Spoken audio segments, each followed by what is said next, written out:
ఓలేడరా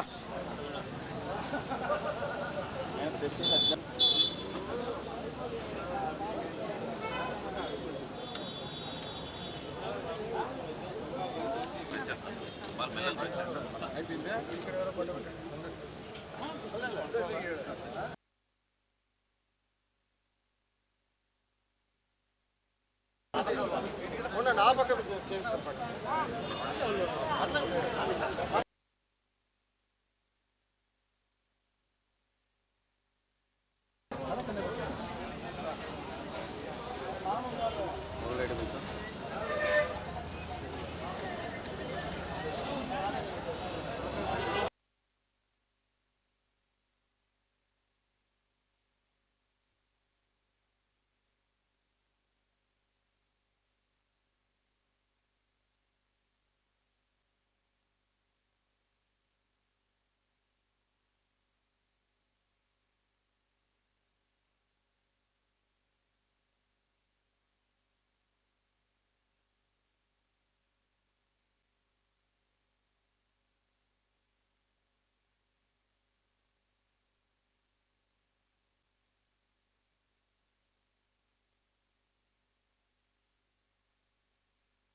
ఈరోజు నందమూరి తారక రామారావు గారి 28వ వర్ధంతి సందర్భంగా మా తెలుగుదేశం పార్టీ కార్యకర్తలము మరి అన్నగారి అభిమానులు అందరం కూడా ఇక్కడ చేరి ఆయన వర్ధంతిని మరి ఘనంగా నిర్వహించడం జరుగుతూ ఉంది మన కడప నియోజకవర్గంలో.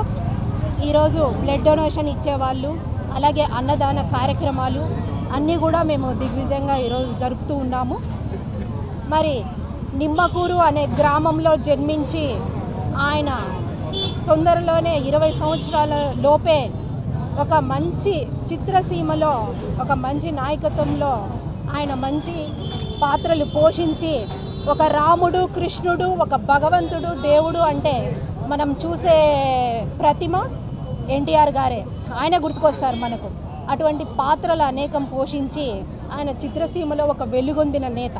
అయినా కూడా ప్రజలకు నేను సేవ చేయాలి, 10 మందికి బీదలకు నేను ఏదన్నా చెయ్యాలి అనే దృక్పథంతో ఆయన పార్టీని స్థాపించి ఆ తెలుగుదేశం పార్టీ ఈరోజు ఈ పతాక స్థాయి వరకు వచ్చేలాగా ఆయన అన్ని ఏర్పాట్లు చేసి మరి సంక్షేమం అంటే ఎన్టీఆర్ గారు.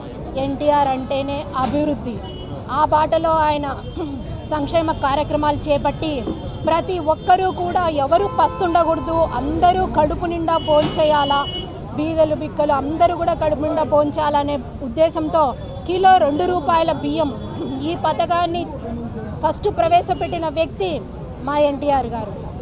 అలాగే అప్పటి కాలంలో ఉన్న రోజుల్లో మరి చాలా వరకు బీదలు గుడిసెలు వేసుకొని జీవనం సాగించే రోజులు అవి.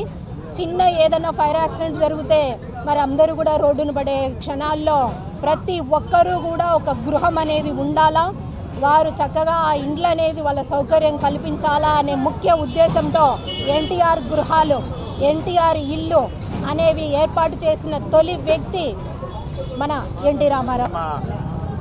నాయకులు క్రీస్తు శేషులు తారక రామారావు గారి 28వ వర్ధంతి సందర్భంగా కడప నగరంలో కొండాయిపల్లె గ్రామంలో చలపతి గారి ఆధ్వర్యంలో వారి బృందం, వాళ్ళ స్నేహితులు, వాళ్ళ బంధుమిత్రులు మరి పార్టీ కార్యకర్తలందరూ కూడా ఒక గొప్ప కార్యక్రమాన్ని ఇక్కడ ఏర్పాటు చేసి రామారావు గారికి నివాళులు అర్పించి అలాగే రక్తదాన శిబిరములో మరి గ్రామ పెద్దలంతా కూడా నాగేందర్ నాయుడు, జలపతి నాయుడు, శంకర్ రెడ్డి గారు, అడ్వకేట్ గారు, దేశయ్య నాయుడు గారు, తిమ్మయ్య గారు, మల్లేష్ గారు, మామిళ్ళ శివ గారు అనేక మంది ఈ యొక్క రక్తదాన శిబిరంలో రక్తాన్ని ఇచ్చి రామారావు గారి భక్తిని చాటుకున్నటువంటి వ్యక్తులు ఇంకా అనేక మంది రక్తదానం ఇచ్చేదానికి కూడా సిద్ధంగా ఉన్నారు. మరి ఈ కార్యక్రమంతో పాటు అన్నదాన కార్యక్రమాన్ని కూడా ఈరోజు ఏర్పాటు చేసి మా యొక్క నాయకుడు రామారావు గారి వర్ధంతిని ఘనంగా జరుపుకోవాలని మరి ఇక్కడ మా వాళ్ళంతా కూడా గొప్పగా చేయడం సంతోషకరంగా ఉంది. మరి అలాగే మా చంద్రబాబు నాయుడు గారు, మా లోకేష్ గారి నాయకత్వంలో ఈ రాష్ట్రాన్ని ముందుకు తీసుకుపోయే దాంట్లో ఈ మేనిఫెస్టోలో నిర్మించడంలో అభివృద్ధి సంక్షేమం అనేది ఒక తెలుగుదేశం పార్టీతోనే సాధ్యమని నిరూపించగలిగినటువంటి వ్యక్తులు మా నారా చంద్రబాబు నాయుడు గారి, లోకేష్ గారు త్వరలో జరగబోయేటటువంటి ఎన్నికల్లో ఘన విజయం సాధిస్తారని